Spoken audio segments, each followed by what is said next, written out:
ביום דקחה, page Kufay test.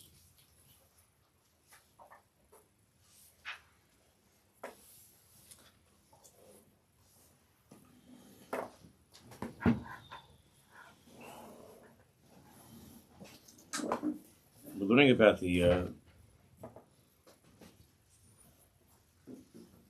Mahalas, the Derech of Al-Sham, Talmud of Al-Sham, of how instead of facing a nisayin with a sense of dread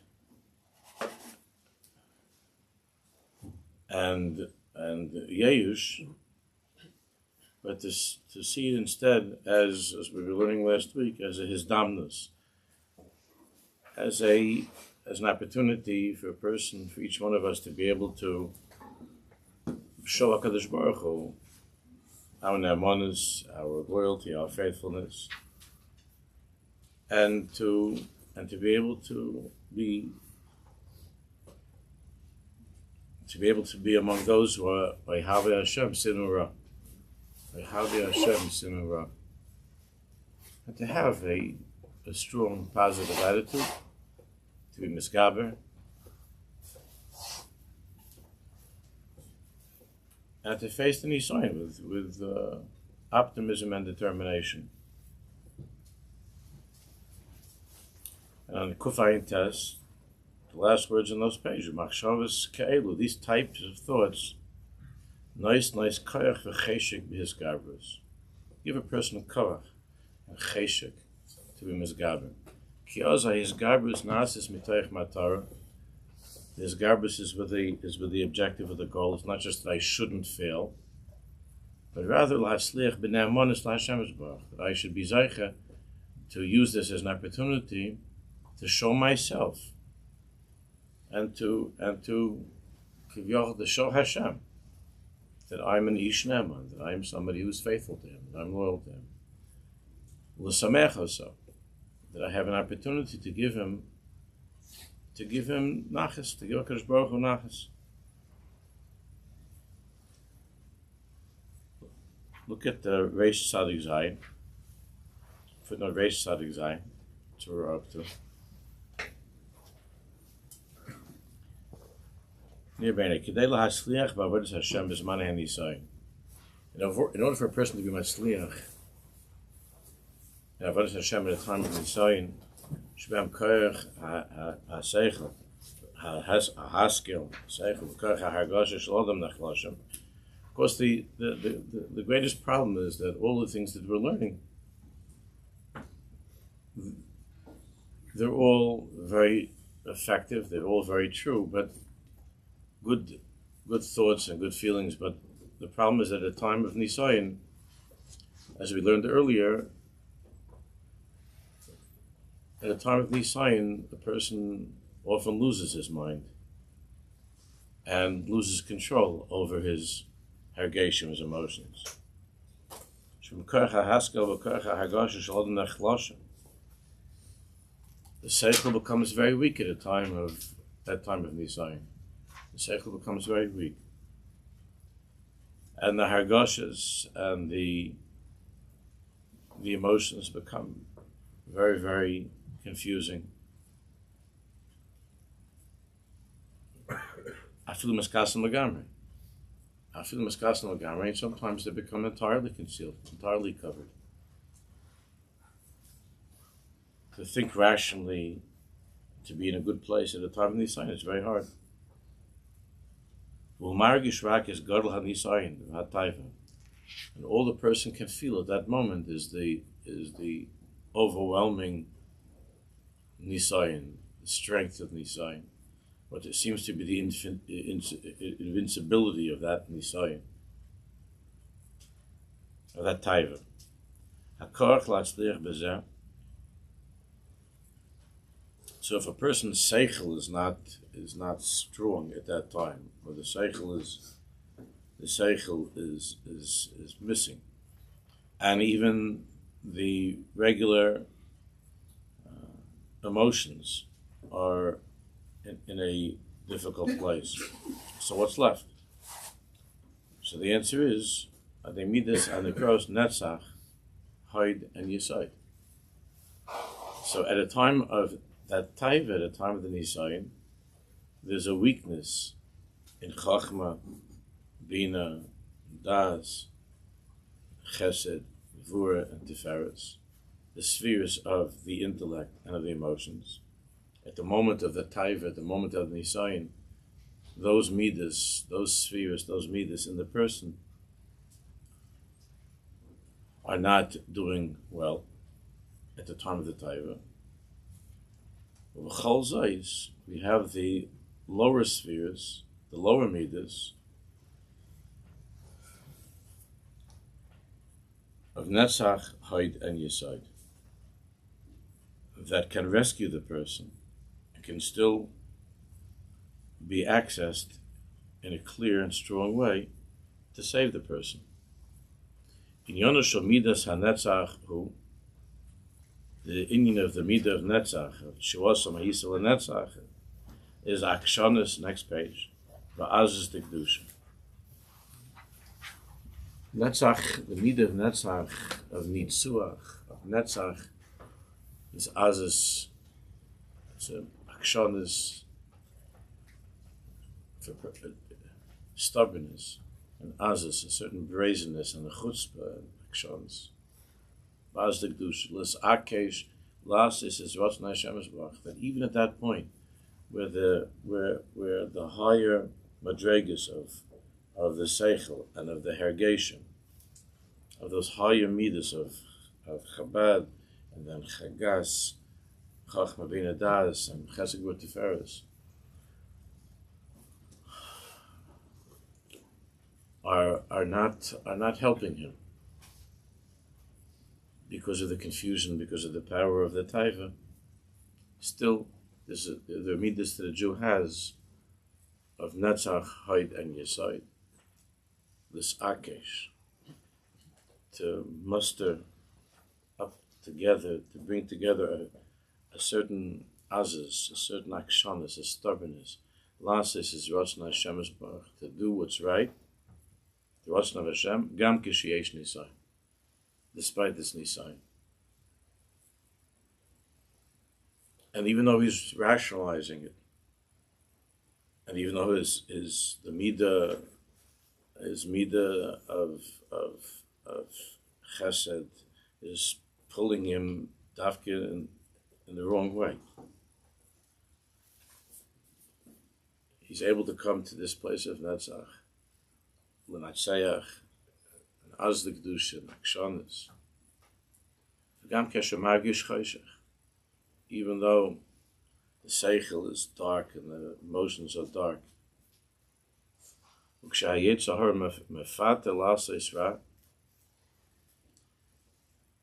Yetzer Hara is pulling the person to do this wrong thing, the person has to strengthen himself. Midas hanetzach. Leimer, ani misakesh lios nemer lebari havi v'chol matzah. I'm misakesh, I'm stubborn to be faithful, to be loyal to Hashem, v'chol matzah. Whatever the matzah is, despite everything, I'm going to be faithful to Kodesh Baruch Hu. It's a mysterious craft that a Jew has. We know stories that we've read over the years of people who otherwise had no shaykhis to Torah mitzvahs. Shas Maisa were able to say, Ani Yehudi. we'll see that, we'll talk about that it's an Aish from the tzaddikim to say, B'shas hanisayin, to say a few times, Ani Yehudi, I'm a Jew, I'm a Jew, I'm a Jew, and to be Menatzayach. B'chal matzav. K'may chen, Sarach is midas hahoid. And also, there's the midah of hoid. She'inyana haida al ha'emes, sha'akol za Hashem yisbarach. And on the most basic level, hoid means to acknowledge to acknowledge the truth.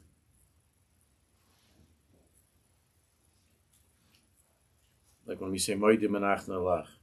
Moide menach nalach, the Tanya explains, means like when there are two people who are having a disagreement, Reuben and Shimon, and back and forth until finally one of them is moide, one of them concedes.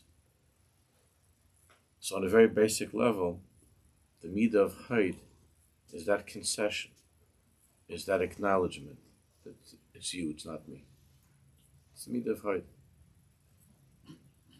Shenyana haida al ha'emes shehakol ze Hashem yisbarach. And the haida al ha'emes is shehakol ze Hashem yisbarach. That the truth is everything is Hashem yisbarach. There's a nice encouragement, that machshava and speaking and saying these words, which we'll talk about in a minute, the koach of dibur at a time of Nisayin. Nice encouragement, gives strength at a time of weakness. Shayetza mitzayer tayvas, loimelo lo. That when the Yitzhar is busy with the particular Tayva of that moment, all of the Shiurim, all of the pratim of what that Tayva is going to, what the imagination tells you that Tayva is going to do for you, that a person is able to say, lo, no. Ken yedeh she'emes v'hatayv nimtzoyim raketz al Hashem yisbarach. Hoid means because I'm moide. Moide here doesn't mean thank. It means I surrender. I surrender. I give up. I surrender. Not to the Tayva. I surrender to the truth. I give myself over to the truth. That's Hoid. This is not going to make my life better if I give in to this Tayva. And that the truth is that the only way that my life can be meaningful is by acknowledging the truth and surrendering to the reality of Hashem yisbarach, that He's everything, and that this is an opportunity to show that to Him, that He's everything in my life. Val yidei hanetzach shu koach hanitzachim, and through netzach, which is the koach of nitzachim, of victory, the yilachim b'nei aman is to fight with loyalty, azus, nakshonis, and stubbornness, l'man rotzon Hashem yisbarach, b'yachad im ha'hoid, combined with the midah of hod, shu ha'akara sha'akol Hashem yisbarach oisa, which is that hakara, that recognition and surrendering to that truth, that everything is Hashem.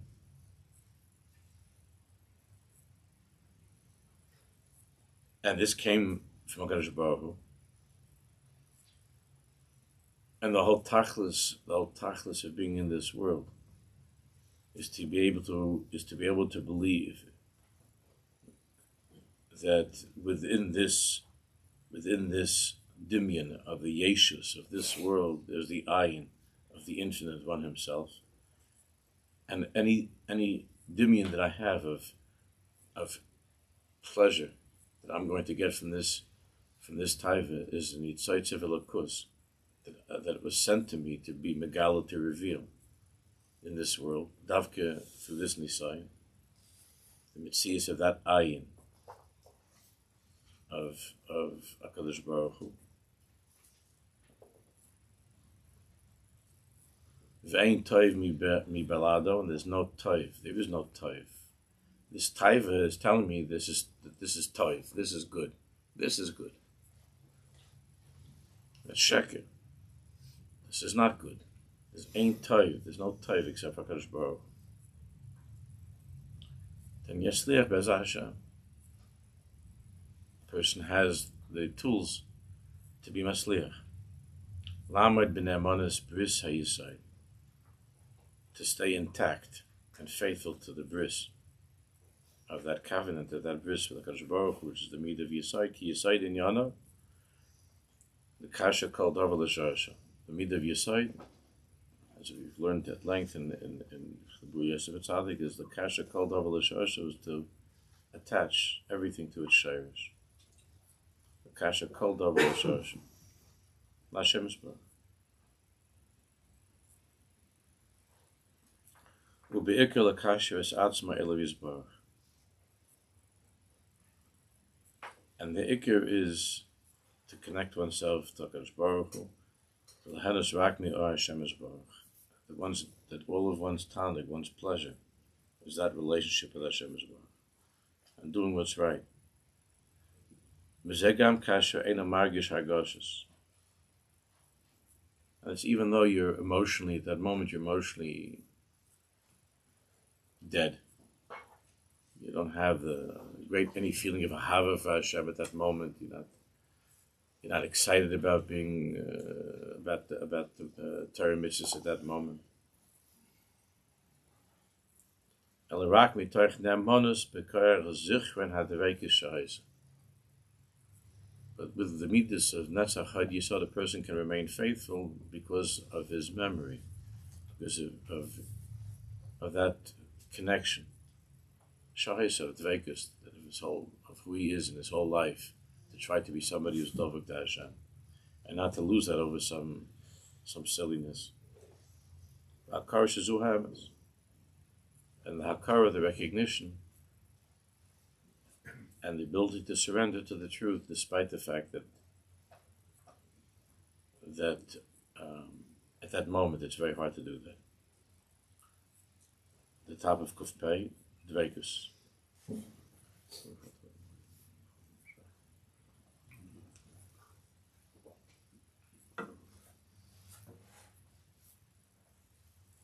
Eitz in the floor, Aish. Ligbar al Soyrus HaTayvas. There's a tremendous eitzah of how to be misgaber al Soyrus HaTayvas. V'hi shekashim Soyrus HaTayva Yidabik b'barut dvekus chazak ma'od. That davke at the moment of the service of that Tayva, even though it seems counterintuitive, but davke at that moment to be mistabik HaKadosh Baruch Hu with dvekus chazak ma'od. Kol Yehudi yesh b'korach l'davik Hashem Baruch l'fachas l'zman kotzer, because everybody has the ability to be mistabik to Hashem for a moment or two. Okay, great people are able to live in a state of Dvekus. Every moment of their lives, they're in a state of Dvekus. But even regular people can be misdabik for a moment or two, and that's all that it takes. But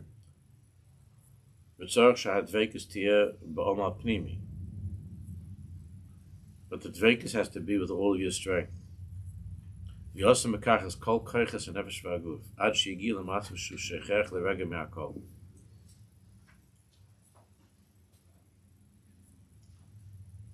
the point that for that moment the person is able to be in another place, is able to leave the world that he was in a moment ago. That's at that moment that world seems to be taking over his life. And he's able to leave that.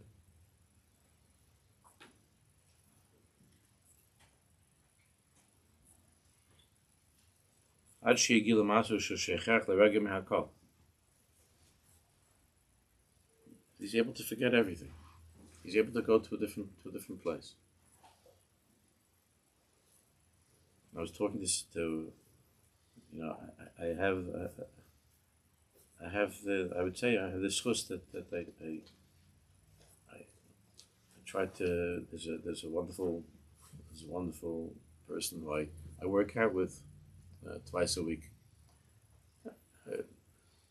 Used to be more of a serious, vigorous type of a workout. As I get older, it's more like different stuff to keep me moving a little bit, which is very good. And over the past few years, we've been doing together. He's been teaching me. We're doing a lot of yoga and breathing,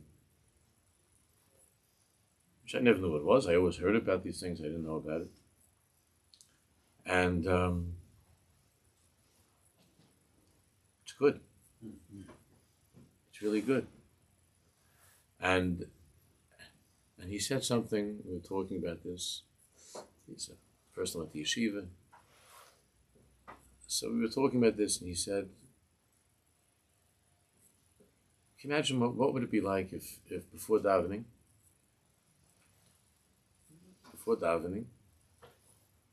everybody would take 15 minutes to work on some breathing exercises, to work on breathing,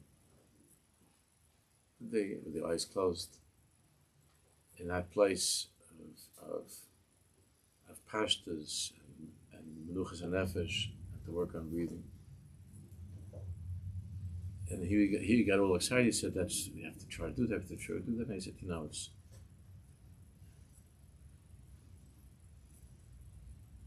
You get run out of town. Do such a thing. It's hard enough to try to get away with davening seriously, to keep a good reputation. To try to keep your reputation.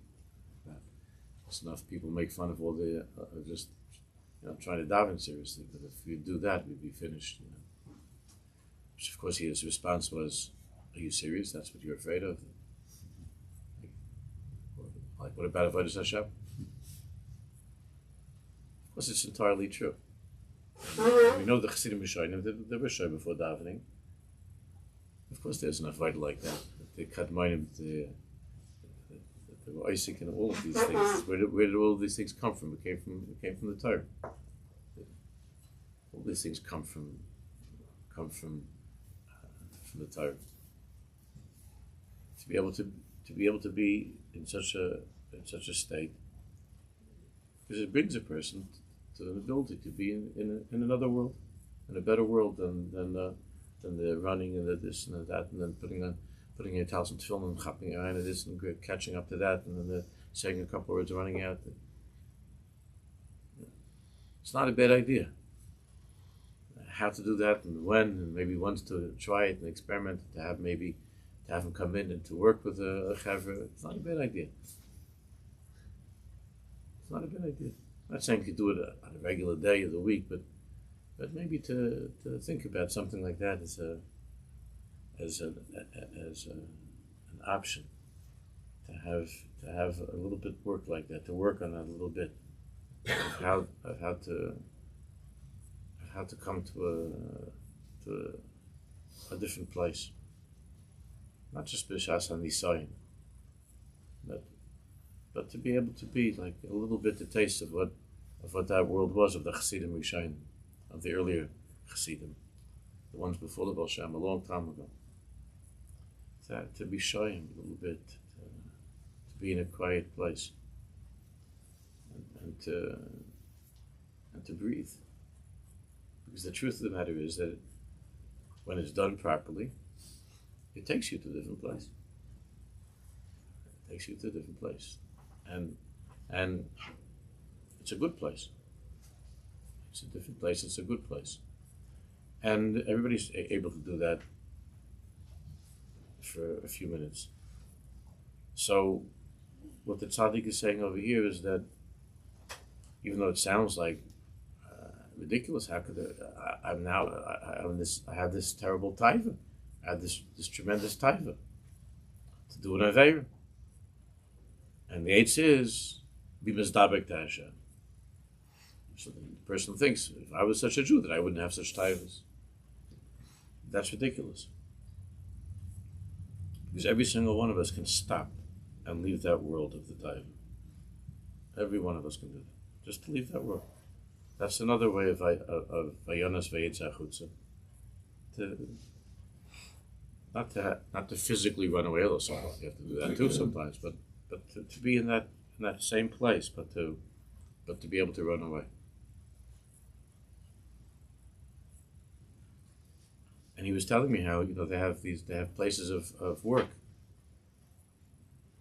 I don't know, companies or firms where they have the option for chevra to have some of these like exercises because there's a lot of stress at work, and they have people that come in and work with them with things like this, with breathing, with yoga, and so on.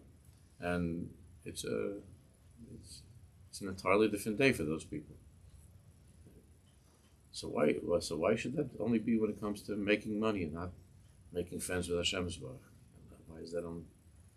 Okay, I'm just putting it out there. I'm not doing anything. Don't worry. Practically, there's not going to be anything coming up on the email tomorrow.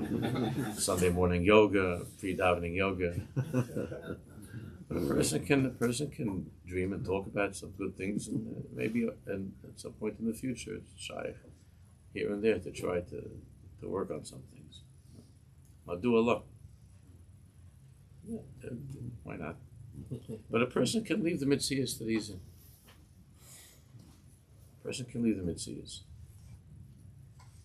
You have to put your kaiches into it. There's a way to do it. There are different methods when it comes to breathing. He's been teaching me,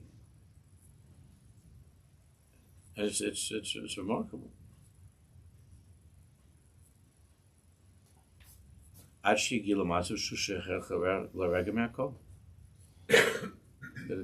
And at that moment, the person is able to forget everything else. It's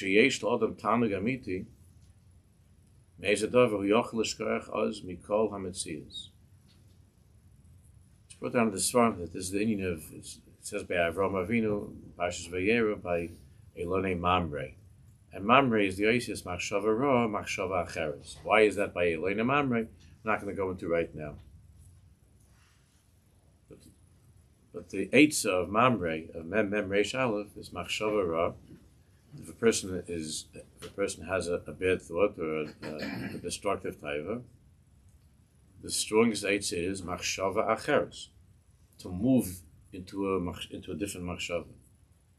Not to try to get rid of the bad Machshava, which the person is not successful. It's often just not successful, you lose your mind. And you can't get rid of the bad Machshava. Sometimes when you try to get rid of the bad, it's like being in quicksand. You get yourself in deeper. But when the whole avoid is getting rid of the bad machshava. But the Svarim tells us that there's the side of Mamre is machshava ra, machshava acheres. That means to enter into a different machshava, not to try to get rid of, to try to get out of that machshava. But a machshava acheres, to get into another machshava. But deep into another machshava acheres.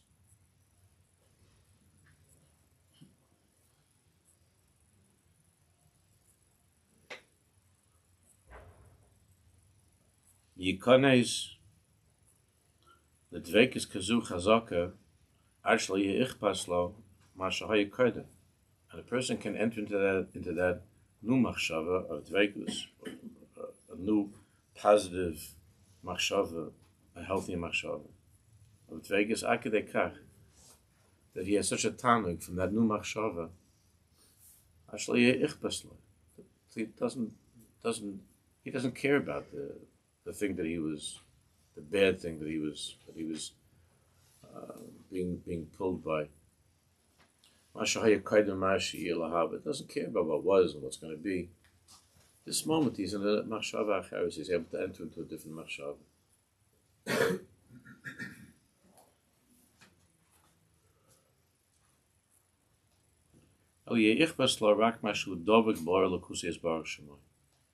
The only thing that matters is that this moment he's mizdavik to Hashem's Baruch. And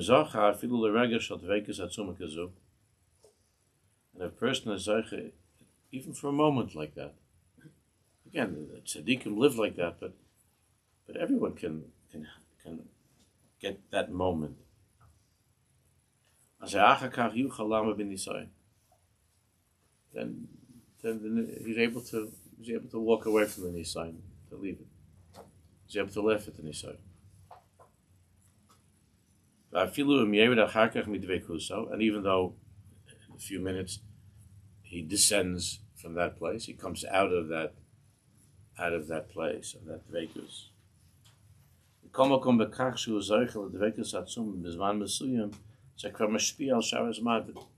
The fact that he was in that place, but he has hashpah, that he's not going to now go back to it. He's finished. He moves on with the day.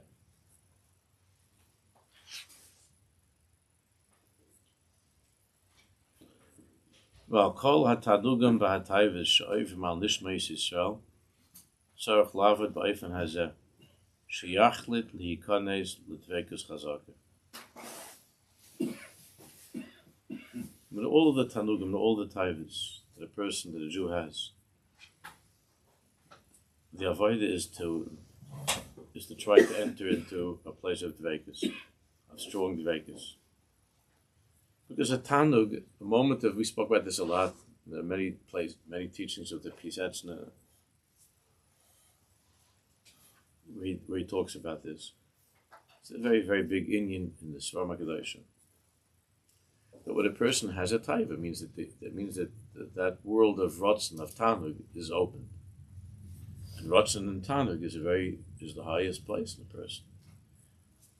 Pleasure, and the need for pleasure, the desire for pleasure, Rotzen, pleasure, Tanug, it all comes from the Midah of Keser.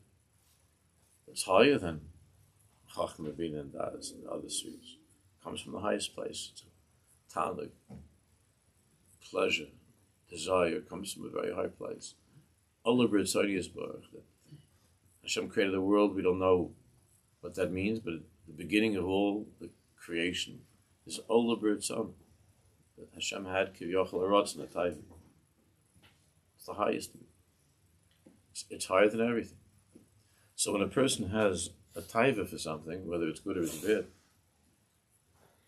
it means that it's a gilui of that midah of Ratzon, of Tanug. When it's something which is Ra, so then that means that, as we were learning earlier, then all the Demyonis are at work. Kilu, this indulgence in an Aveira is going to satisfy that need, that desire for pleasure. That's the dimyon of the Yetzar. But the reality is that when a person has a Tayva, it's a hisgalus of the midah of Keser. It's a tremendous opportunity. It's a gilui of the highest part of who a person is. If you strip away the ugliness of that dimyon, of the delusion that this Aveira is going to give you that pleasure, and you focus just on that nitzites of elokus that we were talking about earlier in the Maimer, and you focus on that nitzites of ayin, of keser. It's the highest part of a person is desire, not the lowest part. Mostly what we were taught growing up is that that's the lowest, most disgusting part of who you are is desire. And the word desire has a negative connotation from person. It's deleted from the vocabulary. It's not a nice word. It's a strong word that conjures up associations with bad stuff, the word desire. But the truth of the matter is that desire itself is good. It comes from the highest part of who a person is. And in it itself is something which is the holiest part of who we are. Rotzen, Cheshik, Tanug. The tachlis of that is, of course, is L'sanag el Hashem. That's how the Sil Shashar begins. It's the beginning. The same way it was the beginning of creation, it's the beginning of a person. This is Rotzen and Tayva. Parents are having such a hard time with kids.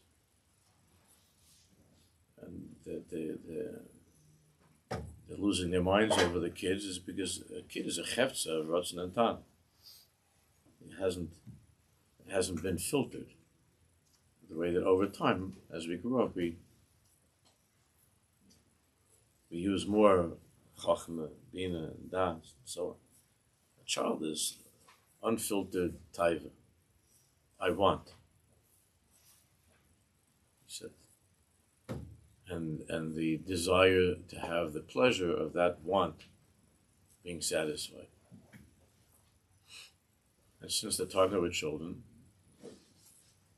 most of those things or a lot of those things that we wanted as children, we were told by the adults, it's not good, it's not good, it's not good, it's not good, it's not good. Until over time, wanting became something which is not good.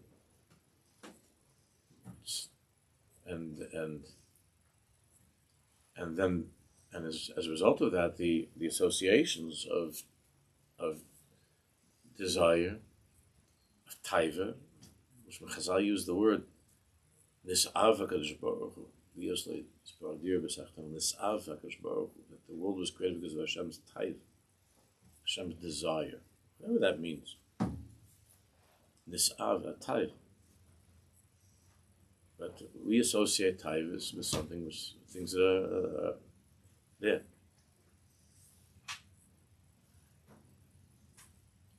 And the midah of taiva, of keser, of rotzen, of talmud, which is so powerful, which is the essence of a person. It's the most powerful koach that a person has is rotzen and talmud. Cheshek. When a person has cheshek, you have a guy that he can't get up can't get himself up in the morning. He can't study for a test. But if his girlfriend lives, in Albany, she says, "I'd really like to see you now."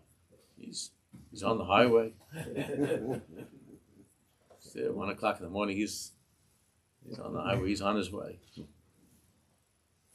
Cheshek, Tayva, Talmud. To want and to desire. Therefore, the Avodah of Dvekus is not to run away from being a person who feels Tayva, who feels Ratzon, who's a Baal Cheshek. Kol Cheshek Shlomo. The Tzaddik writes in Sikkas Tzaddik that the Kadmainim were the biggest Bali Tayva. That's how he says.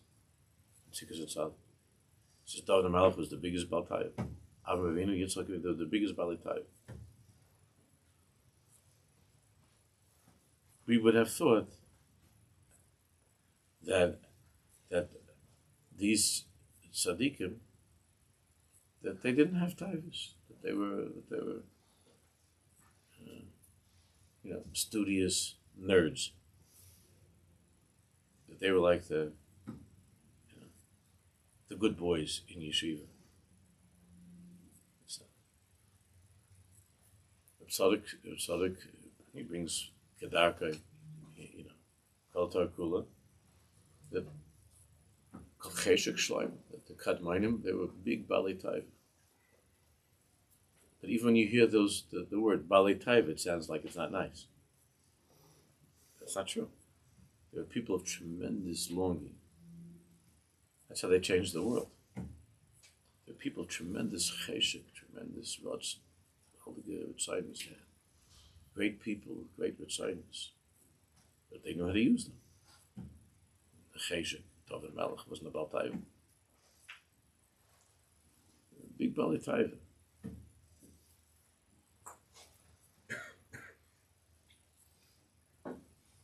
Vata da, as a shelef anacha. Ki bezu ha'etza, efshel hinotzel maharbe mokshe mavis. This is the biggest etza. A lot of people think that it's not for me. It's not true. Each one of us, every one of us can go for that moment into that place. And to go to a different world. To be in a different world.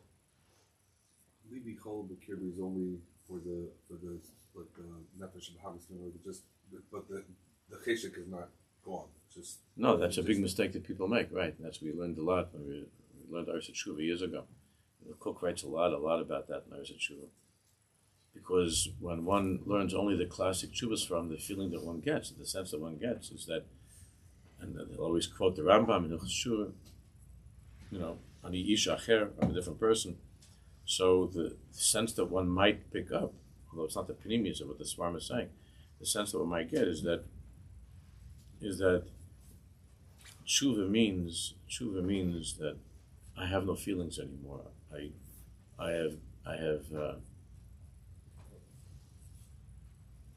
have been cleansed of Tayva.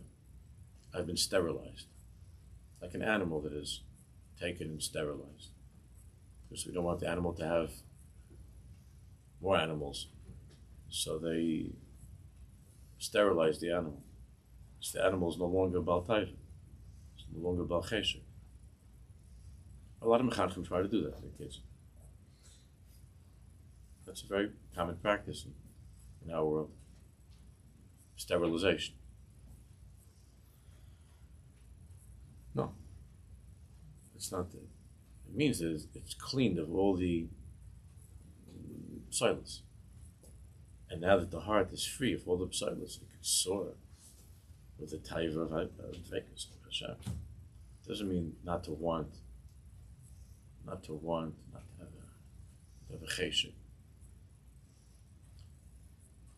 That's why naturally in a classroom, and in the house, the parents feel that this is a mechai when they have a kid. It's not about Tayva.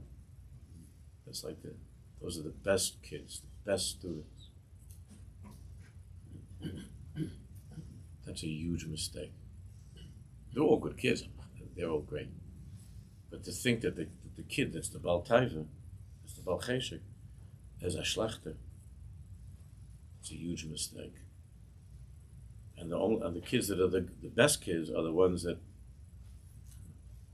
follow all the rules and do everything that's right. And the ones that are the Vilda, we have special schools. Please come this way.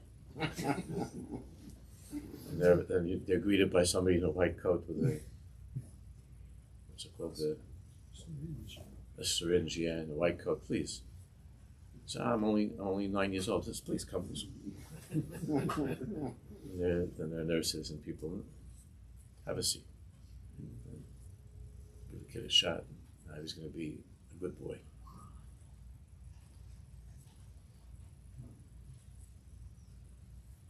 Chaim Brisker was wild beyond belief, and he wasn't embarrassed to admit it. He was an impossible child. If he would be nowadays, he would probably be taken to one of those special places with the white jackets. The Rogachev was a normal person.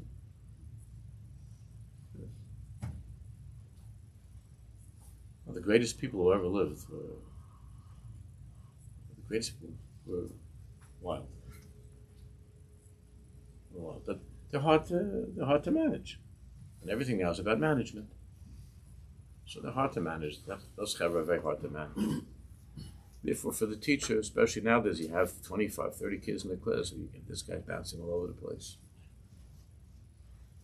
So you give him a shot and get rid of him. And the good kids are the ones that follow whatever they're told to do. It's a huge, huge, huge mistake. It's a tremendous price that's paid. We're paying for that mistake. And the kids, Jews who are from the most talented people, are from a very early age made to feel that they're from the lowest people in the world. Yeah, because they're up to a lot of mischief.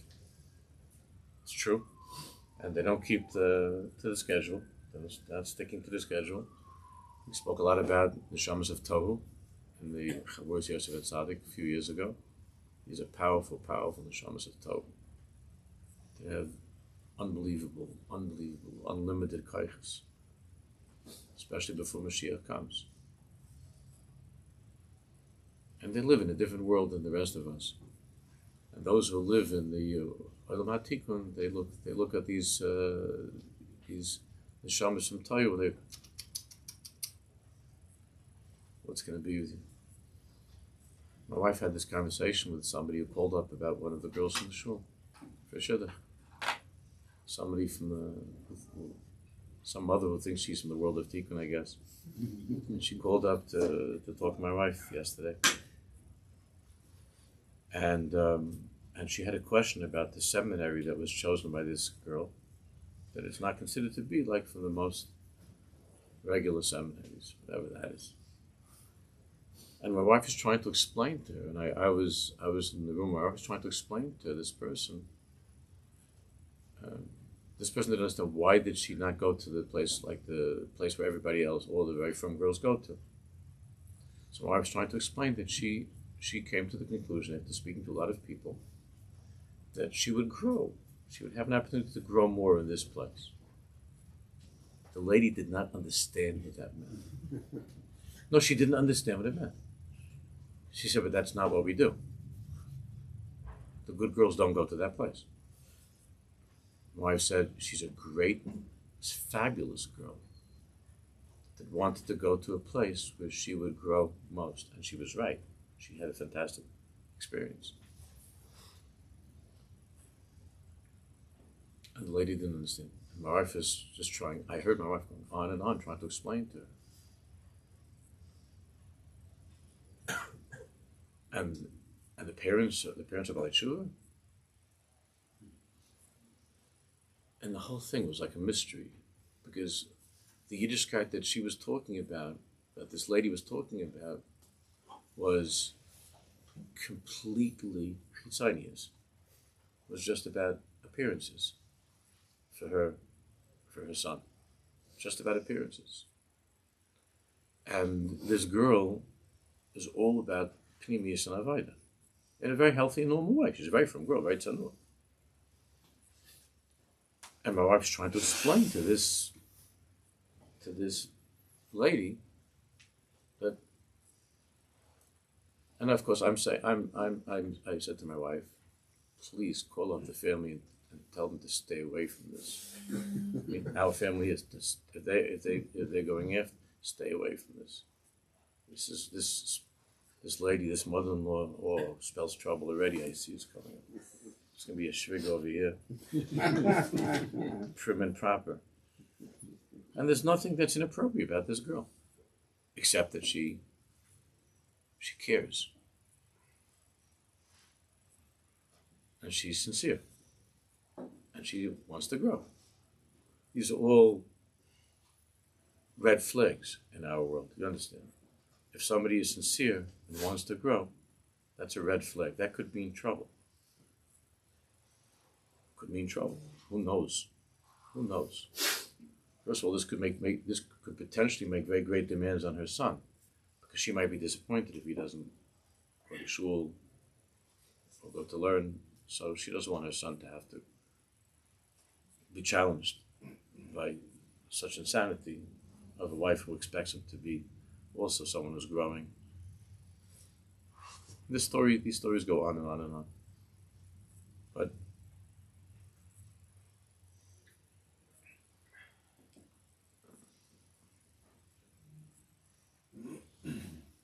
it's an opportunity.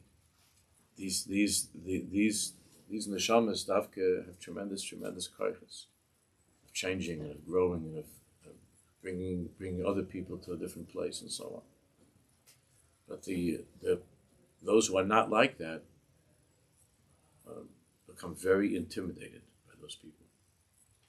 They become frightened and intimidated by those people. Mamsh, frightened. And they don't know what to do with them. And it's not a 9-year-old that you could send off to some other place. It's an adult, and they don't know what to do.